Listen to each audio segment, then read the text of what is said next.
my name's Cordy, and I was thinking today about what would it take for me to go back to predominantly using a real amp live and not touching a modelling device. So occasionally I do use a hybrid setup, so I use something like the HX effects in the loop of an amp, and I feel like that gets me a good compromise between both worlds, where you've got the kind of world of the multi-effect thing going on and the convenience of modelling, as well as using an actual real amp, which for many of us, I don't know whether I include myself in either camp really, feel like there's something extra that you get when you use a real amp in some ways. I guess the overall reason that I really like modelling is convenience and quickness and simplicity. So although you spend time actually setting up these devices, right, and building presets and all that sort of stuff, the thing is that I can plug in an HX Stomp or a Fractal FM3 and I can be instantly recording, right? If I take an amp and start trying to record with that, it takes me time to either plug in a load box, so I use like a Fractal X load like I did in the introduction there, and it takes, routing cables around, or I set up a microphone, and sometimes there's a bit of risk when using a microphone with an amp and cab, because in the room the volume is a bit loud, so I can't really monitor easily what that's actually going to sound like when I get to the other end and I have to kind of listen to what's been recorded. A lot of that guesswork and trial and error kind of goes away with the modeling devices, right? I know that I've got tried and tested presets that I've built and I've been using for years, that I pretty much can guarantee that what happens at the end is going to be what I was listening to all the way through, right? I don't have that issue of an amp in the room which is sounding great, and then when you actually get rid of the amp in the room, you listen to what's actually been recorded. That's actually not what I would have been looking for, which I guess is a lot of the experience that people have when they plug in a modeler for the first time. You're kind of getting that experience of just listening to a cab mic'd up direct. I don't think there's actually that much difference, especially in the A/B tests that I've seen and conducted myself. You can get these things pretty much sounding like an amp in the next room, right? It's not that difficult to do that with the state of modeling these days. The thing that is missing though, I think still, is that sound of an amp in the room with you. And I think as much as we try with all that, I think there is a point where actually the sound of a preamp going through valve amps and power amps and all that stuff, more importantly through a guitar cabinet and speaker in a guitar cabinet, I think that does have an impact in the room, and you start to hear the amp interacting with the room itself when you're in it and your ear is placed in a space, off axis from the cone. This is, I think, the thing that as guitarists we kind of get addicted to, that feeling of being in a room with a not even necessarily super loud but some amount of volume.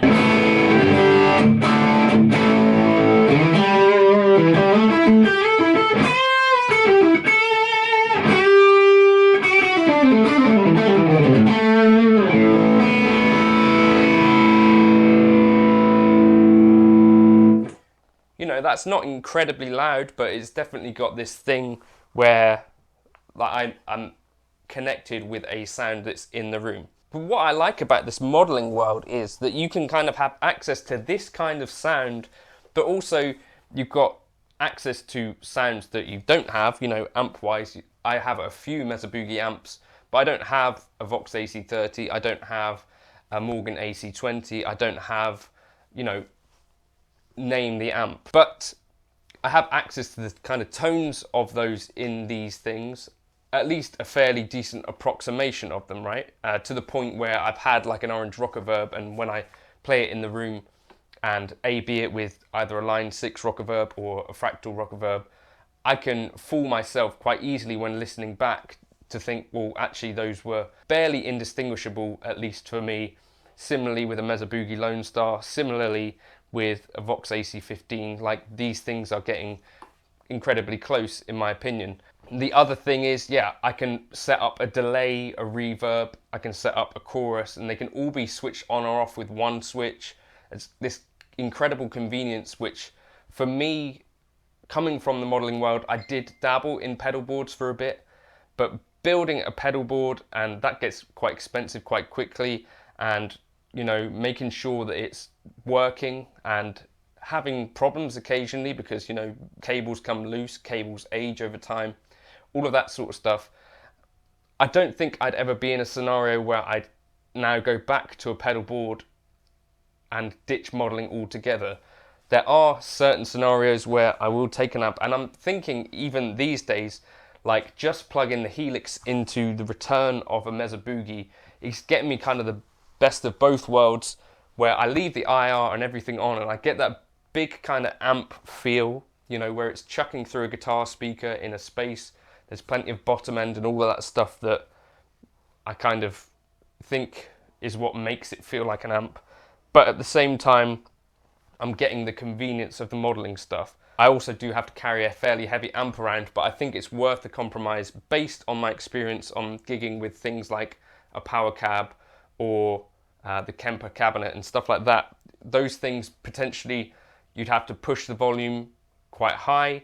Potentially you'd be thinking like, is that really sounding like the real thing? You know, you start doing these A/B comparisons, which are just a big time sink. Or you could take the real amp, you plug it into the return. I left all the IRs and everything on. It's getting feedback when I want it to, and basically I don't have to worry about it. So I'll just show you that a second.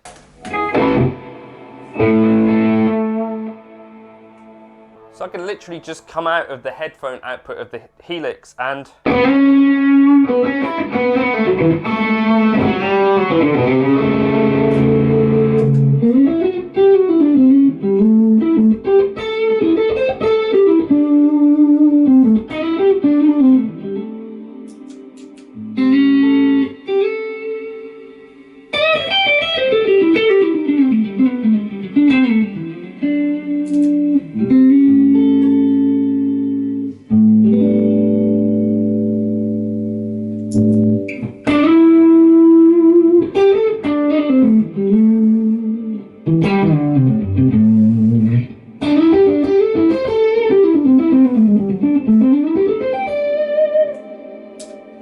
I'm getting that same kind of thing. Like, I'm getting a good feel, and I'm getting the tones that I'm used to. I can easily send this to the desk because, you know, that's exactly what modelers are good at, you know, giving you jack or XLR outputs that you can send straight to the desk, easy. And then I can also use the real amp to kind of give me that feeling of a guitar speaker with some tubes. I don't know whether that's super important or not, but the fact that the amp has a lot of headroom and then also clips in a way which is, I don't know, more musical or something. It doesn't get into this kind of just distortion-y stuff or like overloading the speaker or anything like that. It just seems to be quite musical. So I don't know, let me know in the comments, have you tried this just plugging straight into the return of an amp? I've tried doing it without the IR, and that actually just gets very spiky.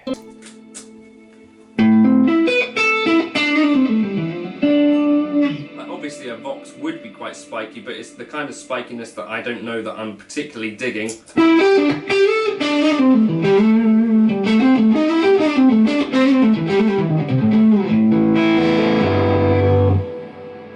Versus having the cab on. And that might be quite extreme, so I might take the high cut back up or something. I don't think you need such aggressive high cuts, but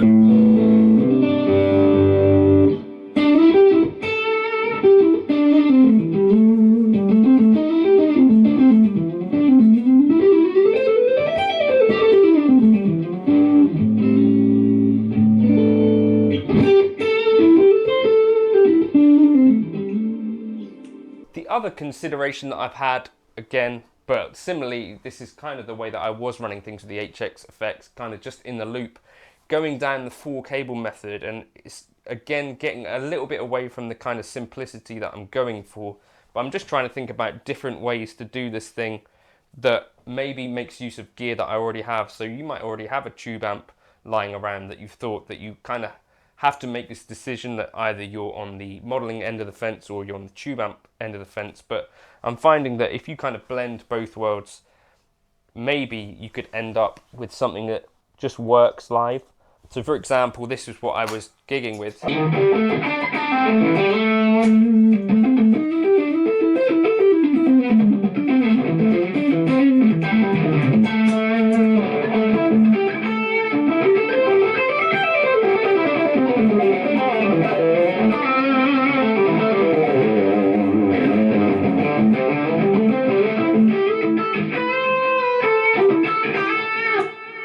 And to the front of house, you'd be hearing.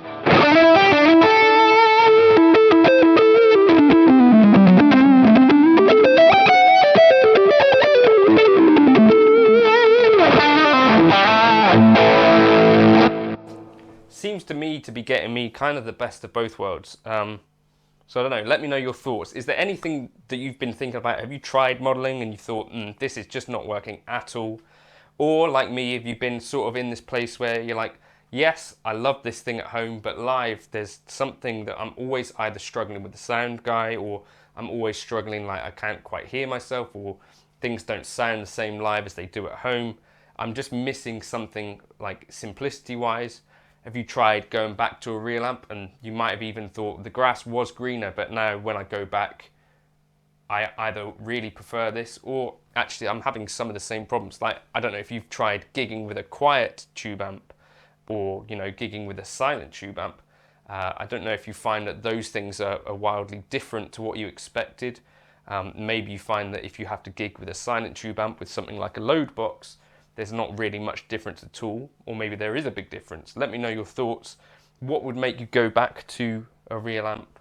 For me as well, things like a bar gig or a pub gig, in those situations where it's like a smaller space and maybe you've got a keyboard going through the PA or vocals going through the PA and all that stuff, maybe a real amp can help, or some sort of on-stage monitoring.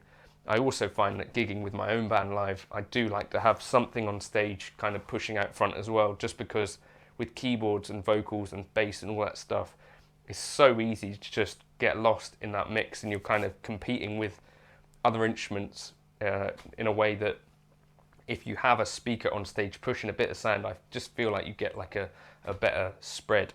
Maybe. Let me know your thoughts. Cheers.